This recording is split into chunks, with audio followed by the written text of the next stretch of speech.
ಸುಮಲತಾ ಅವರು ಹೇಳ್ತಾ ಇದಾರೆ ಇನ್ನು ಕೂಡ ಮಂಡ್ಯ ಮೈತ್ರಿ ಟಿಕೆಟ್ ಕನ್ಫರ್ಮ್ ಆಗಿಲ್ಲ ಅಂತ ಹೇಳ್ತಿದ್ರು. ಅದನ್ನೇ ಸಣ್ಣ ಪುಟ್ಟ ಇರ್ತಕ್ಕಂಥ ವ್ಯತ್ಯಾಸಗಳನ್ನ ಇನ್ನು 2 ತಿಂಗಳಿಗೆ ರಾಜ್ಯದ ಬಿಜೆಪಿ ಅಧ್ಯಕ್ಷರು ಆದಂಥ ವಿಜೇಂದ್ರ ಅವರು ನಿನ್ನೆ ತಾನೇ ಹೇಳಿದ್ದಾರೆ 22ನೇ ತಾರೀಕು ತೀರ್ಮಾನ ಆಗುತ್ತೆ ಅಂತಕ್ಕಂಥದ್ದನ್ನ.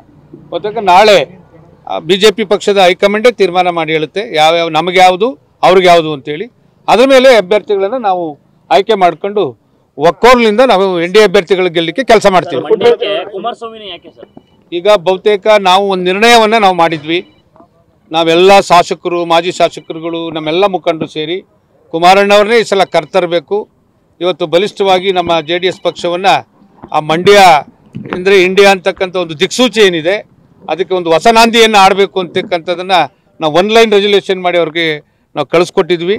ಬಹುತೇಕ ಮೊನ್ನೆ ತಾನೇ ಬಂದಂಥ ಸಂದರ್ಭದಲ್ಲಿ ಕುಮಾರಣ್ಣವರು ನಮ್ಮ ಮುಖಂಡರು ಕಾರ್ಯಕರ್ತರ ಒಂದು ನಿರಾಶೆ ಮಾಡಬಾರ್ದು ಅನ್ನೋ ನಿಟ್ಟಿನಲ್ಲಿ ಕುಮಾರ್ ನಾಯಕ್ ಅಂಜೂರ ಕೃಷಿ ಮಾಡಿ ಎಕರೆಗೆ 3 ಲಕ್ಷ ಗಳಿಸ್ತಿದ್ದಾರೆ.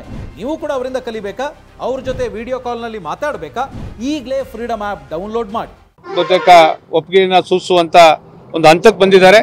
ಇವತ್ತು ಅದೇನೇ ಆಗಲಿ ಕುಮಾರಣ್ಣವ್ರನ್ನ ನಾವು ಈ ಕ್ಷೇತ್ರದಿಂದ ಮತ್ತೊಮ್ಮೆ ಲೋಕಸಭಾ ಸದಸ್ಯನಾಗಿ ಆಯ್ಕೆ ಮಾಡಿ ಇವತ್ತು ನರೇಂದ್ರ ಮೋದಿಯವರ ಜೊತೆ ಈ ದೇಶದಲ್ಲಿ ಉತ್ತಮವಾದಂಥ ಕೆಲಸ ಮಾಡಲಿಕ್ಕೆ ಕಳಿಸ್ಕೊಡ್ತೀವಿ.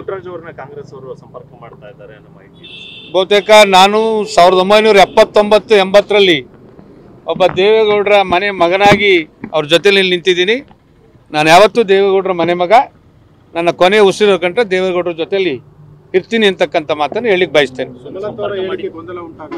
ಇಲ್ಲ, ಅವ್ರನ್ನೂ ನಾವು ಇದಾದಮೇಲೆ ಅನೌನ್ಸ್ ಆದಮೇಲೆ ನಮ್ಮ ರಾಷ್ಟ್ರ ಮಟ್ಟದ ನಾಯಕರುಗಳು, ರಾಜ್ಯ ಮಟ್ಟದ ನಾಯಕರುಗಳು ಅವರೇಗೆ ನಡ್ಕೋಬೇಕು, ನಾವೇಗೆ ನಡ್ಕೋಬೇಕು, NDA ಅಭ್ಯರ್ಥಿಗಳ ಪರವಾಗಿ ಅಂತಕ್ಕಂಥದ್ದನ್ನು ತೀರ್ಮಾನ ಮಾಡ್ತೀವಿ.